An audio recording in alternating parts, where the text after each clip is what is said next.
Hello everyone, this is Kubo, and this is my laundry talk.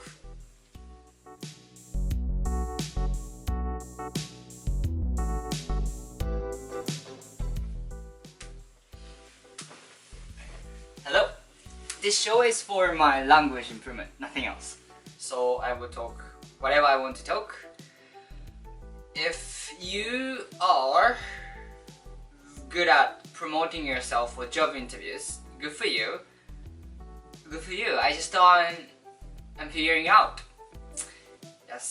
So today I'm going to talk about focusing on how. And I'm gonna explain what it means. So the other day I was filming Laundry Talk and I've been talking about what kind of achievement I had, like what I have accomplished in my life.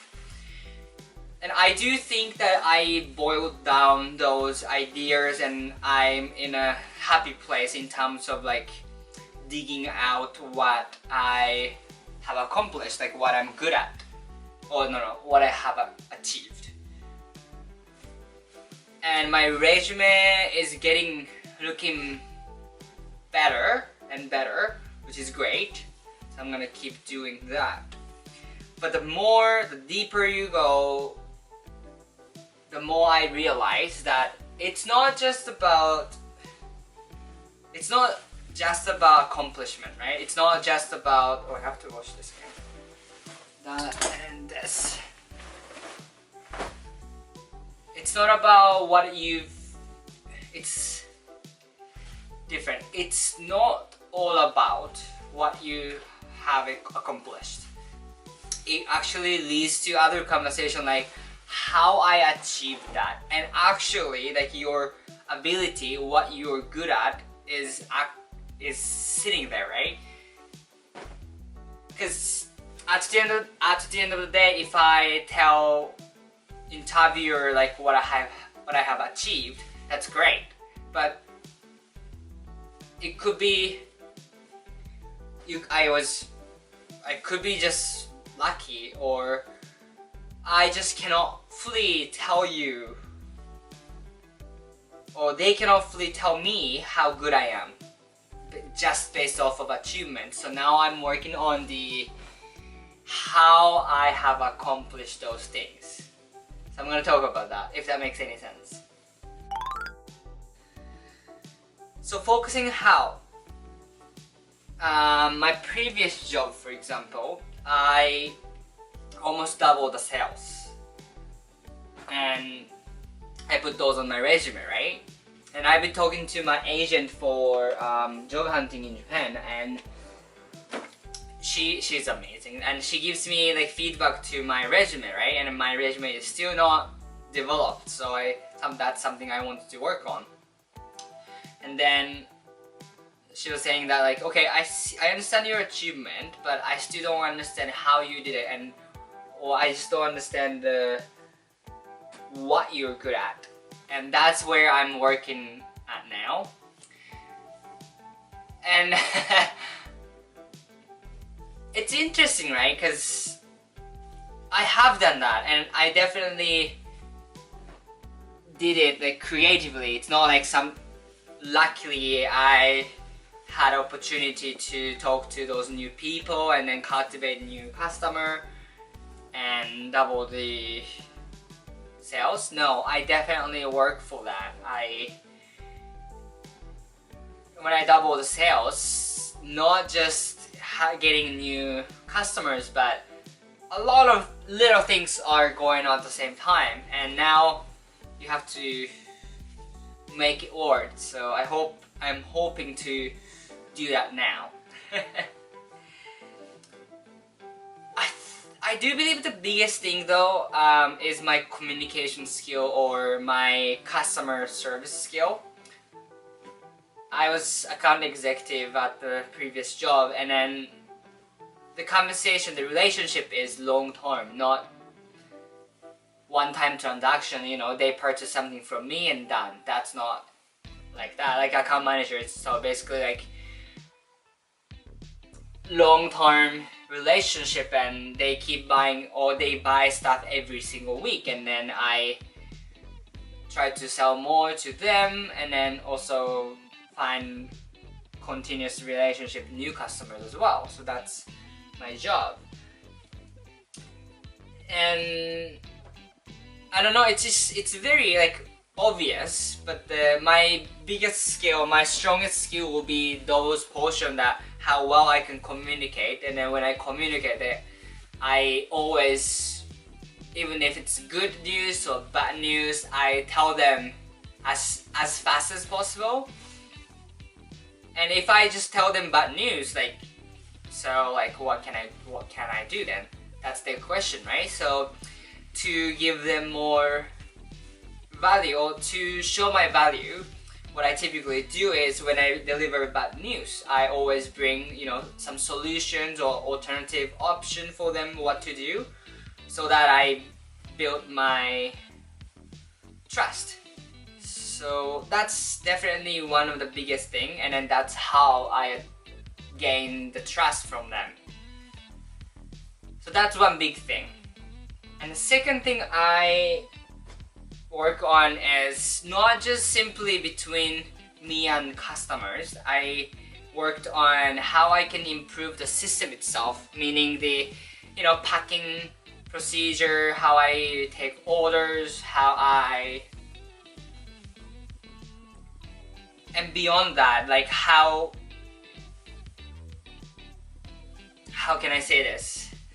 We have limited resources. How many people can do packing for us, extra XYZ. So within those limits, we have to find a way to accommodate new customers, accommodate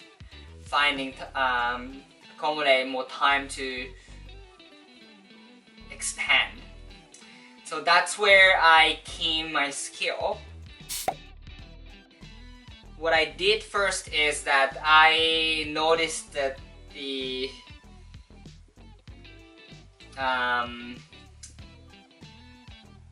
how we took order from customers are very, very inefficient, which we bring all the item lists as a paper.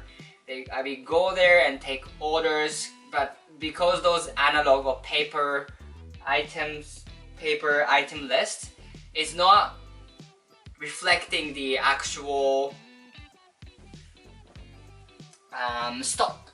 Like, we don't know if it's actually available or we have in stock or not. So that was the biggest problem, right? And the customers also like, they're not sure if their order actually comes in or not until they receive the shipment. So that was one of the biggest problems. So that's something I wanted to work on. So how I did it is that I just digitized everything into Excel, and then I connected, because everything was managed via serial number. So each item has serial number, and in our system, of course, we can check the inventory and everything through those numbers. So then I connected those system and Excel.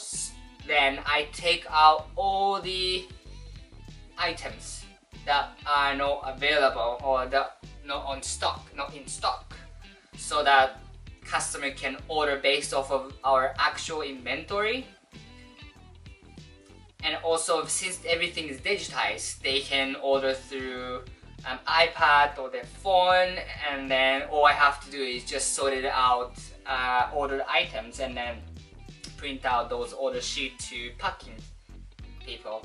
So that's the one of the biggest thing I've done, so that typically for myself, just because then I have more time to spend on something else rather than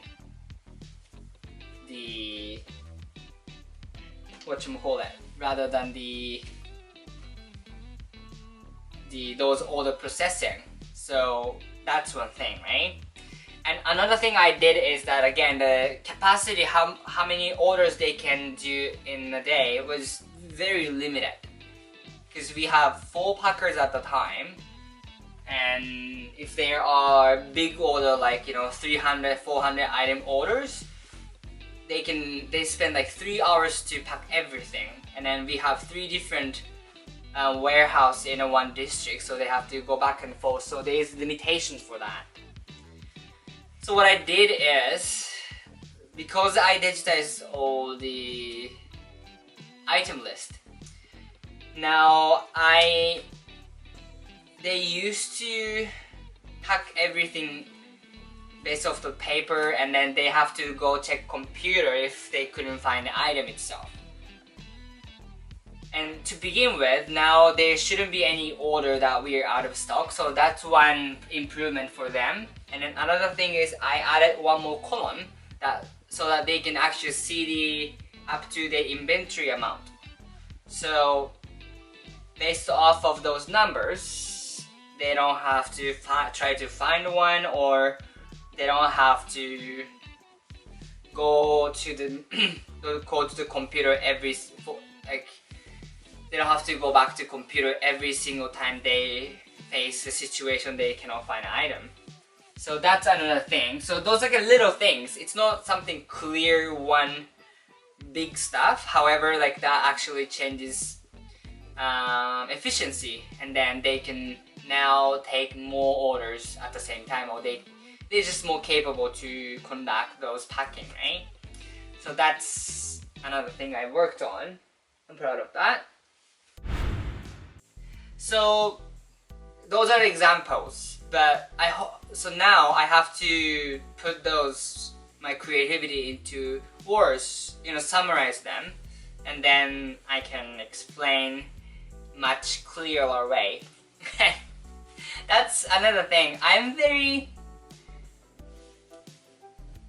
how can I say? I explain a lot. I try to be on the same page as others, so I over-explain. And I'm not good at telling things in a short word, or I don't know if I'm bad at. I'm not sure if I'm bad at doing that, but I typically over-explain. But it's very important for me to make it simple, especially for the interview situation. We have 1 hour at longest. And if I use 30 minutes on one topic, or like 15 minutes, 5 minutes, that's too long for one aspect. So that's something I have to work on as well. Just simplify my words and then get to the point soon. I don't know why, but you know what I mean? It's just not simple.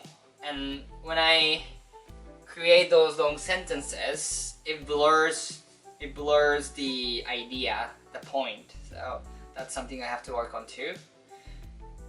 And if my example goes too long, again, what's my skill then? Like, what do I want to sell to those interviewer? So I have to work on that. What else? I think those creativity and flexibility for me to do those things on top of a salesy job. Like, I can do everything. I can take orders, I can communicate, I can make things more efficient. So that. See, like I think I'm getting there. I can kind of fluently tell you those things. So now my time, or I have to find my time to do those improvements for my resume and everything, and hopefully I will get to the point or the environment that I start doing those interview and shit. Oh fuck, I don't want to do it. It's just so much work. And then every time I get rejected, I have been rejected once from Japanese company. Anyway, it just gives me not anxiety, but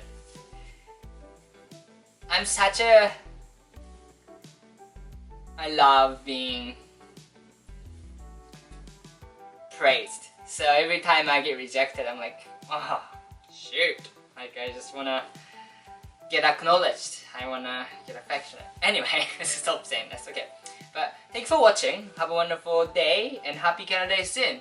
Probably it will be posted much later than that, but happy Canada Day. Bye.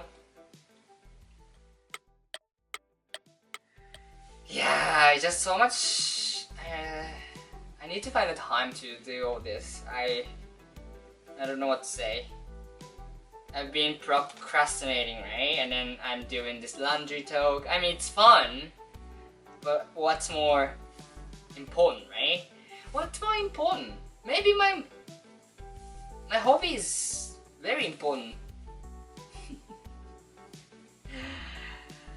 But again, until I find a job, I need to keep doing this, so I might as well, do more work on that too, right? So we'll see. I'm excited. Hopefully everything goes very well.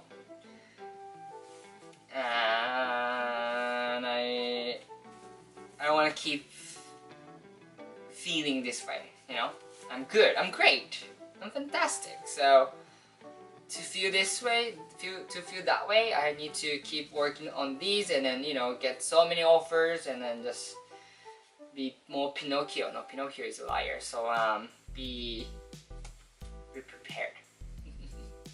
Thanks so much for watching. I'm gonna do this everything now. Bye.